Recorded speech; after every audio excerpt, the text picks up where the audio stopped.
Today was Super Sunday. First of all, we start with Newcastle and Sheffield United. A lot of turmoil surrounding Newcastle, as always. Unfortunately for the great club and its great supporters, it's a constant circus until Mike Ashley goes. Whether that will happen, who knows? As far as I'm concerned, the takeover isn't happening. Never heard anything official, and I don't know anything about the American that suddenly wants to buy the club. Sheffield United looking to bounce back after being failed by goal line technology, but they would not bounce back. First half, Almiron in behind on 9 minutes would have found Joe Linton for a tap-in, but Basham gets it away. Then there was an almighty scramble in the box, but the away team survives. 3 minutes later, a long-range effort from Ritchie tests Henderson. He certainly has it in his locker though, Ritchie the spectacular, but comfortable for Henderson. St. Maximin gets the ball forward into Almiron, into Joe Linton. He is through on goal in 16 minutes, but his finish is awful, as he stumbles and makes a hash of it, a player with zero confidence. Newcastle in control in the first 20 minutes. Sheffield United's opportunities have been limited to corners so far, although they have grown into the game as we approach half-time. Second half, John Egan sent off, again involved with Joe Linton, who he and Joe Linton were both booked in the first half for a bit of a coming together. It was kind of handbags, really. He pulled Joe Linton back and got a second booking daft from him. 5 minutes into the second half. What a disaster. And just when you thought it couldn't get any worse, it's 1-0 Newcastle. Enda Stevens completely fluffs his lines, trying to clear across from Ritchie. And on 55 minutes, St. Maximin has the easy job of slotting past Henderson. Billy Sharp plays a lovely pass into Baldock. 3 minutes later, he runs onto the cross. He must score, but he fails to hit the target with the header. A minute later, the impressive St. Maximin, again causing problems, plays in Almiron, who should score but hit it straight at Henderson. Brilliant second goal in 68 minutes. Matt Ritchie, I told you he has it in his locker. He isn't closed down, and that flies past Henderson. What a goal. Sharp gets in behind on 72 minutes. Poor defending by Newcastle. Plays the ball back, but nobody's there until Stevens run onto it, and he hit it with a lot of power, but it goes over. 3-0. Joe Linton on 77 minutes. He starts the move. He plays in Almiron, who's out wide, follows the ball in, and Almiron lays it on a plate, and he can't not score. It's 3-0. This was a great result for Newcastle. Steve Bruce is doing a very good job at his boyhood club. 85 minutes, Basham gets forward, whips a ball across goal, but Zivkovic can't get it. I mean, it would be a consolation at that point anyway. St. Maximin deservedly gets his man of the match. Unplayable. He was outstanding. Will Joe Linton kick on now? There was a striker who played for Swindon Town in the Premier League back in the day, Fjortov, who couldn't hit a barn door, then hit a purple patch of form and scored quite a few, and then went on to play for Barnsley as well in the Premier League, so you just never know. Aston Villa versus Chelsea, a must-win for both teams as Villa look to survive and Chelsea look to secure their top 4 status.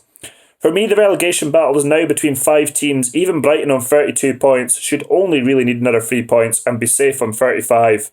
Shows how massive that win against Arsenal was. Early opportunity won by the lively Davis within a minute, but Grealish and Hoolahan made a mess of the free kick, tried to be too clever. You've got to be looking to test Kepa from that range. He's had such a long layoff, as has everyone, and you've got to be looking to test him. Chelsea looked bright in the early goings. Good hit on goal by Mount on 20 minutes. Good save by Nyland. Want to see more of that from Mount taking efforts on, and he had a very, very good game. The pattern of this game is clear. Chelsea dominating the ball and Villa saying, go on, break us down as they defend in numbers. Mount tests Nyland again from across on the half-hour mark. Nyland again looking dodgy as Kovacic takes a nothing effort on goal and he spills it at 31 minutes. At the other end, El Ghazi tests Ariza Balaga with a drive at goal. He pushes it away well. El Ghazi in behind, McGinn wins the header as Villa finally come into this game. Mason Mount again does well in 38 minutes, giving the Villa defence a torrid time. Drives the ball across goal, but Loftus-Cheek can't get there. Willian bends a shot over in 41 minutes as maybe frustration is starting to show.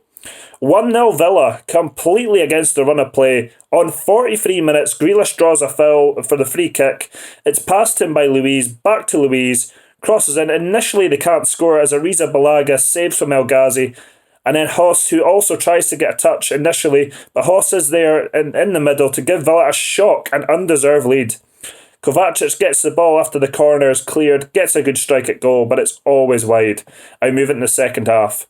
I'm surprised Chelsea didn't make any changes. They're two passengers, Giroud and Loftus-Cheek, who clearly isn't match fit. He's been out for a long, long time, even before the lockdown.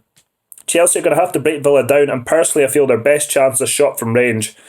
Nyland, he just doesn't really impress me ever since the Sheffield United game and the mistake for Kovacic's effort, sorry, not goal. I mean, it could have been a goal, certainly.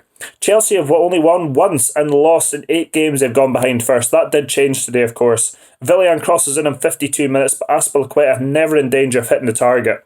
1-1, Chelsea level on the hour mark. Azpilicueta crosses in, and Pulisic, who came on as a sub, is there at the back post to level matters. Not an easy finish, but he manages to fire it into the roof of the net. They turned it round. Giroud scores 2 minutes later. Mount again involved, links up with Giroud.